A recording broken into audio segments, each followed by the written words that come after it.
This channel does not promote any violent, harmful, or illegal activities. All content provided by this channel is meant for an educational purpose only. আনন্দপুরে প্রমোটারকে কুপিয়ে খুনের ঘটনায় 3 জন যুক্ত, তদন্তে নেমে চাঞ্চল্যকর দাবি আনন্দপুর থানার। মূল অভিযুক্ত আব্বাস ফোন করে ডাকে আরিফকে। বেশ কিছু বিষয়ে কথা হয় তাদের মধ্যে। ঘটনাস্থলে আরিফের জন্য অপেক্ষা করছিল অন্য 3 জন দাবি তদন্তকারীদের।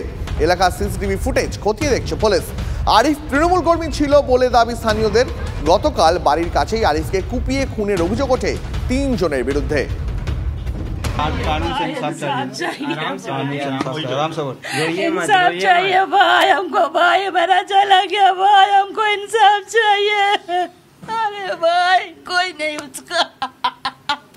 मेरा माँ बहुत मुसीबत से बड़ा किस भाई, मेरा माँ खट खट के पाल पाल के पोसी हम लोग को 3 भाई बहन को भाई। चला मेरा घर में कोई नहीं भाई, हमको इंसाफ चाहिए भाई। আব্বাসের সঙ্গে ওটি কোনো গন্ডগোল ছিল?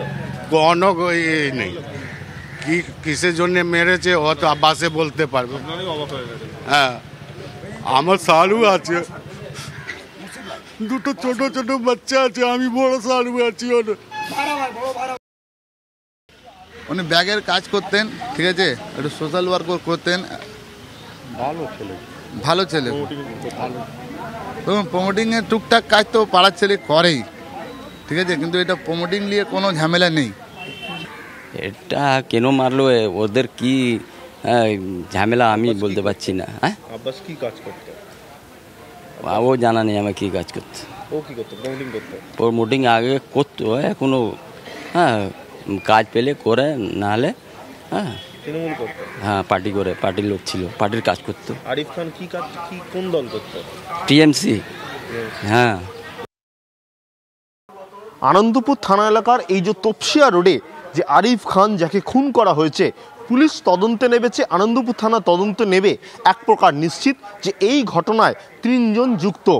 আব্বাস যে মূল অভিযুক্ত, সে প্রথমে ফোন করে ডাকে আরিফকে এবং বলে তার সঙ্গে বেশ কিছু কথা রয়েছে। ঠিক যে ঘটনাস্থল, সেখানেই মূলত তারা 4 জন মিলে কথা বলছিল এবং তারপরই তাকে খুন করা হয়। পুলিশ ইতিমধ্যেই বিভিন্ন জায়গায় তল্লাশি অভিযানে নেমেছে। মূল অভিযুক্ত সহ আরও 2 জনকে ইতিমধ্যেই খোঁজার কাজ চলছে। মূলত পুলিশ জানতে চায় যে কী কারণে খুন করতে হলো। যদিও স্থানীয়রা দাবি করছেন যে আরিফ খান তিনি একদিকে প্রমোটিং করতেন, অন্যদিকে তিনি রাজনৈতিক দল অর্থাৎ তৃণমূল কংগ্রেস করেন, কিন্তু এই এলাকায় তিনি অনেক সমাজসেবাও করতেন। কিন্তু কী কারণে খুন, সেটাই এই মুহূর্তে পুলিশ জানার চেষ্টা করছে। তোমাকে দেখাবো একেবারে ঠিক যেই জায়গায় ঘটনাস্থল, সেখানে যেমন সিসি ক্যামেরা রয়েছে, এই সিসিটিভির যে ফুটেজ তা ইতিমধ্যেই পুলিশ সংগ্রহ করেছে এবং এই সিসিটিভির ফুটেজ সংগ্রহ করেই প্রথমে আব্বাসের সন্ধান মেলে এবং সেই আব্বাসেরই খোঁজ করছে ইতিমধ্যেই আনন্দপুর থানার পুলিশ। সব মিলিয়ে কী কারণে খুন হলো সেটাই এখন তদন্তকারীদের সব থেকে বড় প্রশ্ন। ক্যামেরায় মাখন পাত্রের সঙ্গে সুশোভন ভট্টাচার্য, TV9 বাংলা। আর এবার নজর রাখবো দমদমের দিকে, কারণ যত কাণ্ড দমদমে। এবার কাউন্সিলরের স্বামীর বিরুদ্ধে জমি দখলের অভিযোগ, প্রশাসনের দ্বারস্থ হয়েও সুরাহা মেলেনি বলে অভিযোগ অসহায় বৃদ্ধার। কাঠগড়ায় দমদম পুরসভা 2 নম্বর ওয়ার্ডের কাউন্সিলর বেবি মণ্ডলের স্বামী তথা প্রাক্তন কাউন্সিলর জলিল মণ্ডল। শুধু তাই নয়, দখল করা 18 কাঠা জমিতে ঘর বানিয়ে ভাড়া নেওয়ার অভিযোগ তাঁরই বিরুদ্ধে। পুরসভা এবং প্রশাসনের দ্বারস্থ হয়েও কোনো লাভ হয়নি বলে অভিযোগ করেছেন বৃদ্ধা। জমিটা আমার মায়ের সম্পত্তি আলাদা, আবার আরো পাবো, এর মধ্যে আরো অনেক সম্পত্তি আছে, সবটা নিয়ে খাচ্ছে। কি ওই জলিল মণ্ডল। তো অভিযোগ করেছেন কোথাও? অভিযোগ করেছি থানার, কেস করেছি, তারপর বিরাক্ত বসুর কাছে গেছি, উনি বললো যে কেস করো। কতদিন আমরা কেস চালাবো, আমরা গরিব মানুষ, আমরা খেতে পাচ্ছি না, আর 3 লাখ টাকা ভাড়া তুলে খাচ্ছে। জমি ছাড়ছে না? জমি ছাড়ছে না। আমি এই 6 মাসে কি। কত টাকা ভাড়া দেন? ভাড়া কত দেন? 1500 টাকা। কাকে দেন? কাকে ভাড়া দেন? বাড়িওয়ালাকে দেই। বাড়িওয়ালা কি জলিল মণ্ডল? হ্যাঁ। এই জমি কি জলিল বাবু? হ্যাঁ। মানে আপনারা জানেন জমি জলিল বাবু, কিন্তু জমির মালিক তো উনি। আমরা তো জানি না। আপনারা ভাড়া কাকে দেন? আমরা জলিল বাবু দিই। কত টাকা ভাড়া দেন? আমরা 3000 টাকা করে ভাড়া দিই। কত বছর দিচ্ছেন আপনারা ভাড়া রকমে? আর 18 বছরের মধ্যে। কতগুলো ভাড়া আছে এখানে? অনেক ভাড়া।